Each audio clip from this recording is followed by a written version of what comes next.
এই তো বৈশাখ, এই তো বাঙালির ঐতিহ্য। ধর্ম বর্ণ মিলেমিশে একাকার, এ যেন প্রাণের মেলা আর প্রাণের মিলন। বর্ষবরণ আনন্দ শোভাযাত্রায় নানা সাজে মেতে উঠেছে সবাই। এবারের প্রতিপাদ্য নববর্ষের ঐকতান ফেসিবাদের অবসান।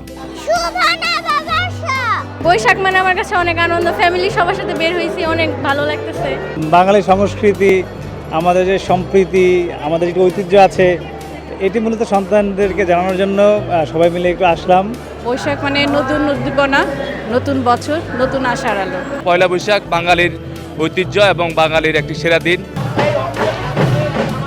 সকাল ৯টায় ঢাকা বিশ্ববিদ্যালয়ের চারুকলা অনুষদের সামনে থেকে শুরু হয় আনন্দ শোভাযাত্রা, যাতে অংশ নেয় ২৮টি জাতিগোষ্ঠী, বিভিন্ন শিক্ষা প্রতিষ্ঠান, সামাজিক সাংস্কৃতিক সংগঠন সহ দেশি বিদেশি অতিথিরা।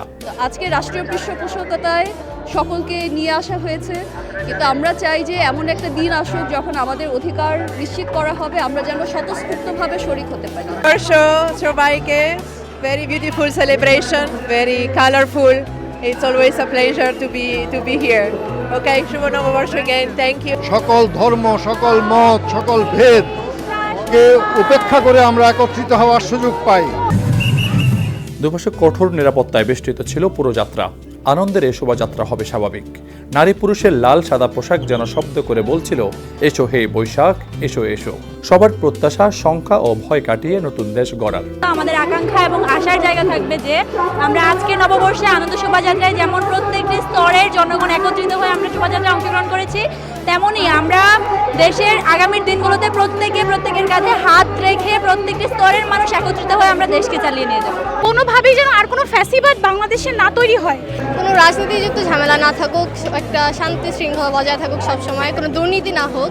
আমরা নিজেদের মধ্যে ছোটখাটো বিভেদ থাকবে, কিন্তু সেই বিভেদটাকে পরিত্যাগ করে সব কিছুর ঊর্ধ্বে আমাদের বাংলাদেশ গড়তে হবে। আনন্দ শোভাযাত্রায় নজর কাড়ে ফেসিবাদের মুখাকৃতি, কাঠের বাঘ, ইলিশ মাছ, ৩৬ জুলাই, শান্তির পায়রা, পালকি, জুলাই আন্দোলনে নিহত মুগ্ধের পানির বোতল। এছাড়াও ফিলিস্তিনের জনগণের প্রতি সংহতি জানিয়ে তরমুজের মোটিভ যুক্ত করা হয় আনন্দ শোভাযাত্রায়, যা সাম্প্রতিক সময়ের এক রাজনৈতিক বার্তাবাহী উপাদান বলছেন আগতরা। আমরা এমন দিনে বৈশাখ উৎসবটা পালন করছি, একই সময় এদিক দিয়ে আনন্দ, অন্যদিকে গিয়ে আপনার কি বলা চলে গণহত্যা। তো সেইটা সেটার আমরা আমাদের এই সংস্কৃতির মাধ্যমে একটা প্রতিবাদ জানাতে পারি আর কি, জাস্ট এতটুকু যে এটা বন্ধ হওয়া উচিত, অনেক হয়েছে। পহেলা বৈশাখ বাঙালির একটি সার্বজনীন লোক উৎসব। এই উৎসব বাঙালিকে এনে দেয় জাতিসত্তার পরিচয়। ২৪শে জুলাই গণ অভ্যুত্থানের পর নতুন বাংলাদেশে প্রতিটি বাঙালির শপথ, আগামীর বাংলাদেশ হবে বৈষম্যহীন, যেখানে থাকবে সবার মত প্রকাশের স্বাধীনতা। রবিউল রাজু, সমকাল, ঢাকা।